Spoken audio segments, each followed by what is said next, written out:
Chers amis, vous le savez, le 17 octobre dernier, mon documentaire Adieu les bébés est sorti sur Frontières Plus. Dans ce documentaire, vous retrouverez différents témoignages d'experts, mais aussi de personnes ayant accepté de me confier leur histoire. C'était difficile pour moi de sélectionner qu'un petit bout de ces entretiens, c'est pourquoi nous avons décidé de vous donner ces entretiens en long format, disponibles sur YouTube et sur notre chaîne Frontières Plus. Dans cet entretien, retrouvez Olivier Babot, économiste, fondateur et président du think tank Institut Sapiens.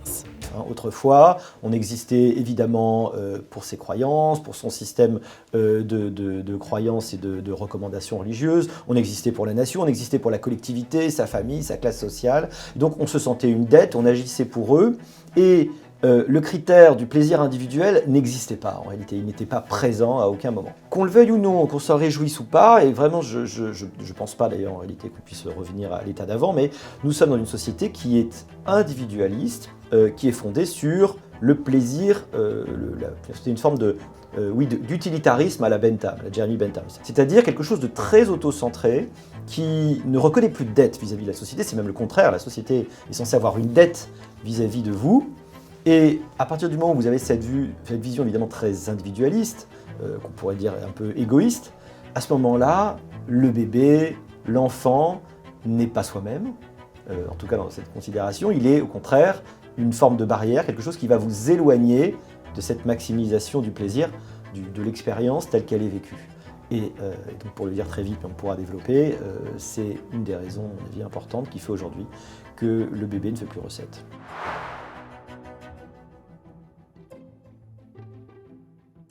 Bonjour Monsieur Babot. Bonjour. Merci d'être avec moi pour ce documentaire-là. Est-ce que je peux vous laisser vous présenter ? Oui, Olivier Babot, je suis professeur à l'Université de Bordeaux et je suis aussi président fondateur de l'Institut Sapiens, qui est un think tank généraliste économique qui s'intéresse aux effets des technologies sur la société et l'économie. Je voulais vous recevoir aujourd'hui sur toutes les questions autour de la natalité, autour de cette crise démographique. Vous avez aussi écrit sur ces sujets-là. Je voulais, comme première question, vous poser comment est-ce que vous ressentez cette crise démographique ? Comment est-ce que vous l'expliquez aujourd'hui ? Pourquoi est-ce qu'on a une baisse de la natalité aujourd'hui en France, en Europe et en Occident de manière assez globale ? La première chose à remarquer, effectivement, c'est que c'est un phénomène qui est très général et qui arrive assez vite dès qu'un pays s'enrichit.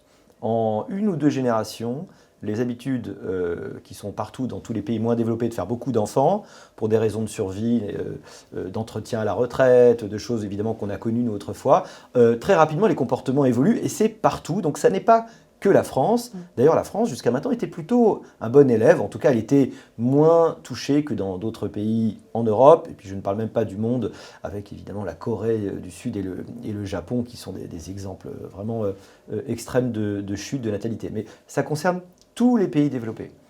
Alors si on aborde la chose de façon scientifique, il y a évidemment énormément d'études qui se penchent sur le sujet, c'est multifactoriel. Ce n'est pas une façon d'esquiver les choses, mais c'est qu'il faut être tout à fait précis. S'il y avait un seul facteur, à la limite, ce serait formidable, on pourrait jouer dessus et parvenir à contrer la chose. Non, malheureusement, c'est multifactoriel, il y a beaucoup de choses qui vont jouer là-dedans.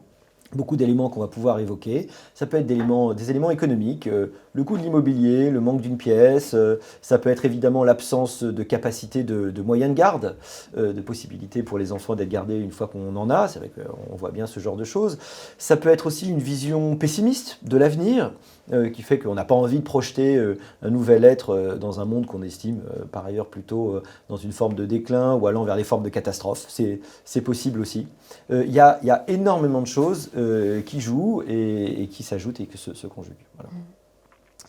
Vous avez dans votre livre, L'ère de la flemme, parlé de certaines raisons, effectivement, et vous êtes penché sur ce dont on n'ose pas forcément parler, une forme d'égoïsme, d'individualisme notamment, et aussi la mort du couple, la mort de la construction.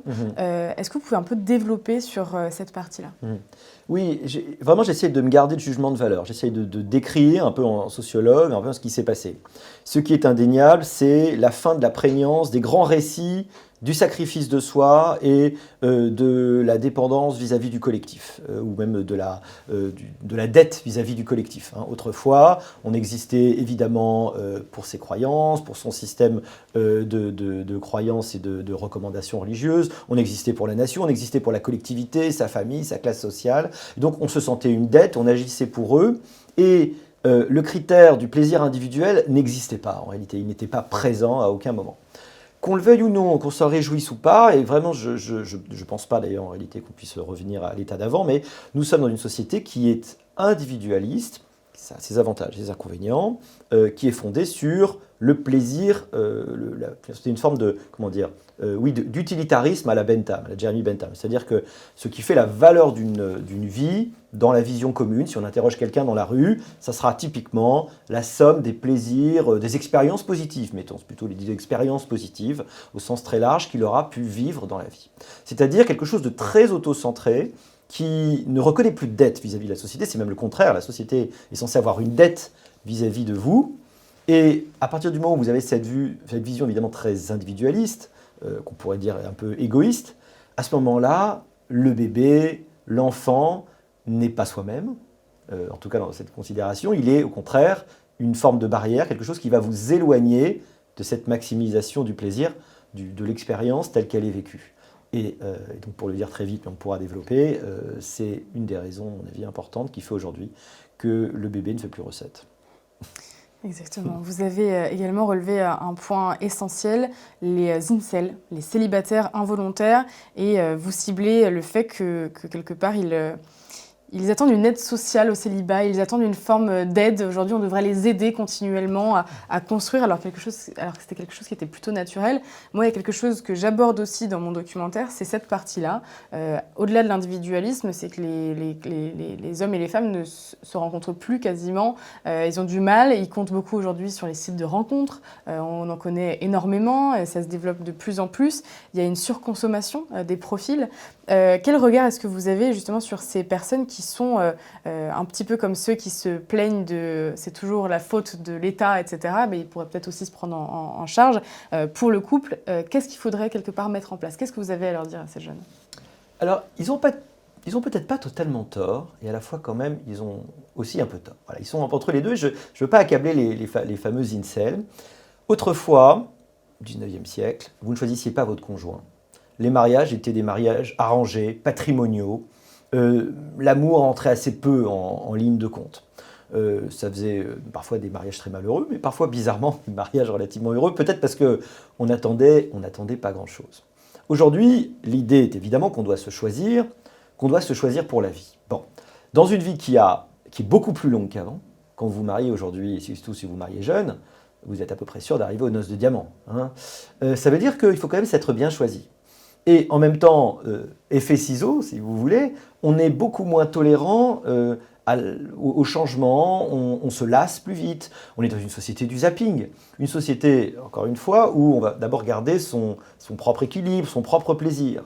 Et je ne veux pas attrister ceux qui croient au romantisme, mais dans un couple, la relation évolue.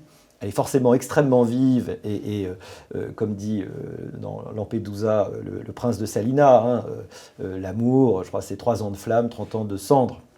Mais le couple, il se transforme, ça peut devenir une forme d'amitié très forte, d'amour qui va au-delà de certaines choses, et c'est normal. Je crois qu'on n'accepte pas ça, on a l'impression que le couple doit être toute la vie, le couple extrêmement brûlant qu'on peut avoir dans les premiers mois ou les premières semaines, mais non, ça n'est juste pas possible, ça n'existe que dans les films où en général on se garde bien de mettre la suite de la vie de couple. Et puis il y a quand même autre chose, alors qui est plus, qui est un peu plus sioux ou moins politiquement correct. Il y a un truc terrible, c'est la comparaison. Autrefois, vous aviez peu de façons de vous comparer à la totalité du marché du sexe opposé. Et donc vous contentiez un petit peu de ce que vous aviez probablement dans votre communauté autour de vous. On se mariait dans sa rue, hein, et on n'était pas très très exigeant. Aujourd'hui, et c'est un peu la même chose pour la richesse, qui fait qu'on a tous l'impression d'avoir un niveau de vie qui est très très bas, on a en permanence, grâce aux réseaux sociaux, la vie et l'apparence des gens les plus beaux et les mieux dotés du monde. Ce qui rend probablement soit ces demoiselles, soit ces messieurs, soit probablement les deux, très exigeants. C'est-à-dire que vous ne comprenez pas pourquoi vous n'avez pas le meilleur. Or, statistiquement, dans la courbe de Gauss des répartitions, il y a une partie de gens très très beaux, et puis il y a des gens qui sont moins beaux, et il y a des gens esthétiquement challengés. Voilà, c'est comme ça. Eh bien, notre société, probablement, a aussi produit des gens qui se contentent moins de ça, ou pour qui c'est devenu moins naturel. Et là encore, il y a plusieurs choses qui jouent là-dedans. Donc c'est célibataire involontaire, à la fois... C'est une démarche qui correspond à l'espèce de déresponsabilisation contemporaine où tout le monde explique que si je suis devenu tel que je suis, c'est parce que le système l'a voulu, tout ça est systémique, donc ça veut dire que je ne suis responsable de rien. Et ça, je trouve que c'est assez critiquable parce qu'on peut arriver à vouloir des choses. Et en même temps, c'est vrai qu'il y a quelque chose qui peut jouer dans le sens d'une démoralisation, d'une démobilisation.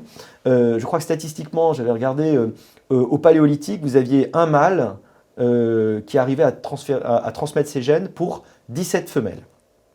Pardon, pour 17 femmes, pardon. Un homme pour 17 femmes. Aujourd'hui, en réalité, on est quand même beaucoup moins dur qu'au Paléolithique parce qu'aujourd'hui, les statistiques, d'après ce que j'ai vu, c'est plutôt un homme pour 5 femmes. C'est-à-dire que c'est moins rare, mais il y a toujours une compétition chez les hommes qui, quand même, en fait, qui a toujours été assez forte. Sur la capacité à arriver à la reproduction. Et aujourd'hui, elle est probablement accrue par les réseaux sociaux avec des phénomènes de concentration de la part de ceux qui ont plus de succès en réalité. Et du coup, les autres ont plus de mal. Puis le dernier truc, c'est on a perdu les lieux de la rencontre, les rites de la rencontre, les rites de la séduction, et rites extrêmement élaborés autrefois, même peut-être stricts. Et puis rites qui étaient une partie de l'intérêt. Je crois que c'est la phrase de Clémenceau qui dit « Le meilleur dans l'amour, c'est quand on monte l'escalier ». Et il y a vraiment cette idée autrefois que la séduction, les rituels de séduction, qui pouvaient durer extrêmement longtemps. Lisez Les deux étendards de Rebattet. Rebattet est un affreux personnage, mais son livre est un livre absolument extraordinaire, c'est plus de 1000 pages. C'est 1000 pages où vous avez deux personnes qui se tournent autour. Et je ne veux pas divulgacher la fin, mais enfin, ça finit par se conclure. Mais c'est 1000 pages où pendant les 900 premières pages, ils se tournent autour. Et tout le plaisir est là-dedans, justement, dans la séduction. Et bien, dans notre société du tout de suite, dans notre société d'immédiateté, du plaisir immédiat, et ben, cette séduction, elle ne fait plus recette. Regardez les applis de rencontre où on va effectivement swiper. Et ce swipe, tiens, c'est un autre élément fondamental. Il vous donne toujours l'impression qu'il y a un peu mieux one swipe away, que vous allez glisser et qu'il y aura quelqu'un d'encore mieux. Alors peut-être que quelqu'un est très bien, peut-être que vous allez même la rencontrer, cette personne, et que ça va bien se passer, mais vous allez toujours vous dire, peut-être dans le coin d'une tête, de votre tête, il y aura « Ah mais tiens, peut-être que si je continue, si je fais encore un dîner, encore une date, encore une rencontre, encore un verre, il y aura encore mieux. » Et donc c'est une sorte de fuite en avant éperdue qui ne va pas faciliter l'attachement, la vision de long terme, qui de toute façon est déjà très fortement affaibli dans nos sociétés. J'ai déjà abordé les risques identitaires de cette baisse de la natalité, de cette chute de la natalité. Moi, je voulais avoir avec vous un angle plutôt économique. Quels sont les risques pour la société française de ne plus faire d'enfants? Alors, on pourrait dire, bon, moins d'enfants, c'est à terme une population qui baisse. En quoi c'est un problème? Il y aura moins de gens. Regardez, c'est arrivé en 1348, la Grande Peste, 50% des Européens sont morts. Dans certaines villes, c'était 80%. Finalement, je veux dire, les autres ne sont pas morts. Ceux qui sont vivants ne sont pas morts, disons. Finalement, on s'en est bien tiré. En soi, être moins nombreux n'est pas un problème, sauf que ça pose pas mal de problèmes économiques. D'abord, quand on est dans un système où les jeunes financent les plus anciens, c'est le cas de la retraite par répartition, ça vous pose un gros problème d'équilibre de vos comptes sociaux. À un moment donné, une pyramide des âges en champignons fait que vous n'arrivez pas, comme c'est déjà le cas aujourd'hui, à financer les choses, à financer le fonctionnement du système. L'autre problème, c'est que quand vous avez une population qui vieillit, vous avez aussi moins d'innovation, vous avez des demandes politiques, et on le voit aujourd'hui avec le poids des personnes plus âgées, des baby-boomers devenus papy-boomers, dans le paysage politique, des demandes politiques qui correspondent plus aux besoins des plus anciens qu'aux aspirations des plus jeunes. Et ça, c'est quand même assez visible dans les choix politiques qui sont faits aujourd'hui. On finance moins la recherche parce qu'on veut absolument pouvoir revaloriser les pensions et que c'est politiquement explosif. D'ailleurs, c'est marrant, tout le monde est d'accord, de l'extrême gauche à l'extrême droite, du centre, de la gauche, de la droite, les retraités, on ne peut pas y toucher. Encore une fois, je ne dis pas que c'est mal en soi, je remarque, voilà, c'est le cas, ils sont trop puissants, et donc au bout d'un moment, vous êtes aussi une nation qui va vous, en fait, vieillir dans sa psychologie même, parce que vous êtes le reflet des gens qui sont chez vous. Et ça pose quand même un problème du point de vue de la dynamique, de l'innovation à terme. Et peut-être que le dernier problème, enfin le dernier élément, je ne sais pas si c'est un problème, mais en tout cas on peut le décrire. Quand vous avez des catégories de la population qui ne font plus d'enfants, le juge de paix de la survie à terme, c'est la démographie. Il y a une phrase que j'aime bien, je dis, mais la personne qui n'a pas d'enfant, elle est extraordinairement altruiste en réalité. Pourquoi ? Parce qu'elle offre l'avenir aux autres. Elle laisse l'avenir aux autres. C'est-à-dire qu'elle accepte qu'elle soit la fin de sa longue lignée de reproduction, car nous sommes tous le fruit de personnes qui sont parvenues à arriver à la puberté et à se reproduire. C'est une lignée qui dure depuis des centaines, des millions d'années. Et vous acceptez d'être le rameau qui va s'arrêter, parce que, voilà, pour plein de raisons, et encore une fois, ça peut être un choix extrêmement digne. Et vous laissez l'avenir, vous laissez la vie, c'est-à-dire que vous acceptez que dans 50 ans, dans 60 ans, vous ne soyez plus là. Ce que vous avez représenté, ce que vous avez défendu, ce que vous pensiez vrai, n'est plus là. Et le juge de paix, c'est la démographie. Et donc ce sont les groupes sociaux qui vont le plus se reproduire, qui vont transmettre non seulement leurs gènes, mais aussi leur culture, leurs valeurs, leur religion. C'est comme ça, on peut se rouler par terre, on peut essayer de retenir sa respiration et devenir tout rouge. C'est comme ça, si vous ne faites plus d'enfants, vous disparaissez, c'est darwinien. Écoutez, à la limite, c'est une forme de choix inconscient. C'est la sélection naturelle. C'est exactement ça. On estime certains coûts pour un enfant, de ses 0 à ses environ 25 ans, ça dépend des chiffres, qui seraient d'environ 240 000 euros. C'est des chiffres qui ont fait très peur dernièrement. Je crois qu'ils sont sortis notamment après les chiffres de la démographie qui sont sortis de l'année 2024, donc en janvier. Des chiffres qui motivent encore plus ceux qui n'en veulent pas encore moins en vouloir parce qu'ils veulent quand même avoir un certain confort de vie. Ouais. Est-ce que ce sont des chiffres qui sont réels ou est-ce qu'il faut, on va dire, se rassurer aussi et prendre un peu de recul sur ces chiffres qui effectivement donnent le vertige ? Alors évidemment, les chiffres, c'est forcément des moyennes, ça varie énormément. Est-ce que vous le mettez en école privée, quel est le type d'activité, quel est le type d'aide que vous pouvez recevoir ou pas, parce qu'en France, on a quand même un grand problème de gens qui sont, mettons, de classe moyenne inférieure, qui sont trop riches pour être aidés, mais trop pauvres pour être riches. Et donc qui perdent le bénéfice, je ne sais pas quoi, de transport gratuit, des tarifs sociaux à la cantine, des choses comme ça. Et donc vous payez plein pot, mais vous n'avez pas d'autres avantages. Donc évidemment, ça vous coûte plus cher. Bon. Quand on a un enfant, il ne faut pas trop réfléchir. C'est-à-dire que quand vous commencez à rationaliser, si en effet vous faisiez la somme de ce que vous allez payer, mais ce n'est même pas le pire, si vous faisiez la somme des heures perdues, des soirées auxquelles vous allez devoir renoncer, de la liberté que vous n'aurez plus, des problèmes que ça peut poser à votre couple, parce que le couple fusionnel, tout d'un coup, il est quelque part forcément brisé, ouvert par l'arrivée de l'enfant. Moi, je milite pour ça et j'en suis ravi. Et je l'ai fait moi-même et je dis que c'est formidable, mais qu'on le veuille ou non, ça change le couple. Voilà, vous n'êtes plus un couple de jeunes mariés ou un couple jeune qui peut avoir une liberté extraordinaire. Quand vous rationalisez tout ça, oui, c'est sûr que ça peut faire peur. Et je pense qu'il ne faut surtout pas trop rationaliser. Ce coût, il est réel. Voilà, il faut le dire. Et ça ne comporte même pas, évidemment, le coût de l'université américaine éventuelle après et des études à l'étranger. Mais je crois que compter par avance ce que vous coûtera un enfant, c'est une mauvaise façon de procéder. Voilà. Il faut réfléchir peut-être dans l'autre sens, faut pas trop s'inquiéter. Je vérifie parce que je pense que j'ai à peu près fait le tour des questions que je voulais vous poser. Oui, parce que l'essentiel de la théorie du livre, c'est ça, c'est plaisir immédiat, tout de suite, et donc l'enfant... Exactement. On n'accepte pas de passer en second dans sa vie, en fait. Or, à partir du moment où vous avez un enfant, c'est pas seulement les 10, les 15 premières années, peut-être même les 20, c'est en fait en réalité aujourd'hui toute ta vie où tu ne seras plus le premier, où tu existeras pour quelqu'un d'autre. Tu devras les aider, mais finalement l'aide financière c'est pas le plus. C'est du souci, c'est du temps, c'est une façon d'être tourné vers autre chose que toi. Et je pense qu'aujourd'hui c'est dur pour beaucoup de personnes. L'enfant roi, logiquement, fait un adulte qui n'a pas envie d'être détrôné. C'est certain. Je vais vous poser une ultime question qui serait plutôt deux, trois conseils à donner à un jeune foyer, de jeunes parents qui viennent d'avoir un enfant. Qu'est-ce que vous aurez à donner comme conseil, économiquement parlant, pour vraiment le mieux possible, on va dire, capitaliser sur une vie qui reste quand même assez stable et assez confortable. Effectivement, ne réfléchissez pas trop, lancez-vous, et c'est quelque chose qui n'est pas comptable économiquement, mais c'est une infinité de bonheur authentique, évidemment qui n'a rien de comparable. Ça, c'est la première chose. Je ne sais pas si c'est un conseil, c'est plus une remarque. Et la deuxième chose, c'est utiliser Vinted. N'achetez jamais de trucs neufs. Vous allez pouvoir acheter des trucs pour le 10e du prix sur Vinted. Tous les vêtements, la chaise de bébé, même la poussette super dont vous rêvez, vous pouvez la voir si vous arrangez un petit peu sur certains sites. Je dis Vinted, mais il y en a d'autres sur certains sites. Et ça vous allège pas mal les premières années. Et ensuite, un troisième conseil, qu'est-ce que je pourrais donner aimez vos enfants et soyez zen, ne les investissez pas trop de vos propres rêves et de vos propres échecs éventuels.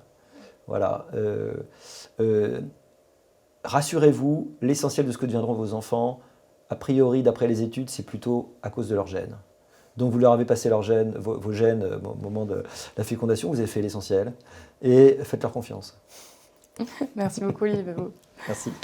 Merci à tous d'avoir regardé cet entretien et n'hésitez pas à aller sur Frontières Plus pour regarder Adieu les bébés. Depuis 1964, le nombre des naissances dans notre pays s'était ralenti. Depuis 1972, il chute. L'individu est considéré comme la norme, l'individu suprême, l'individu au-dessus de toutes les contingences. Nous sommes dans une société qui est individualiste. Avoir un enfant me dégoûte.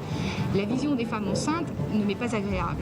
À la naissance du féminisme, il y a eu cette idée que la femme avait besoin pour se libérer de ne plus avoir d'enfants. Simone de Beauvoir détestait la maternité. Je pense qu'elle méprisait sa propre mère. De cette insécurité, de cette délinquance que connaît la France, ce sont des signaux qui sont catastrophiques envoyés aux gens qui voudraient avoir des enfants. Parce qu'on ne sait plus comment protéger nos enfants en fait. La première chose, c'est qu'on n'a jamais demandé aux Français, d'ailleurs pas plus qu'aux autres Européens, s'ils étaient d'accord avec cette immigration.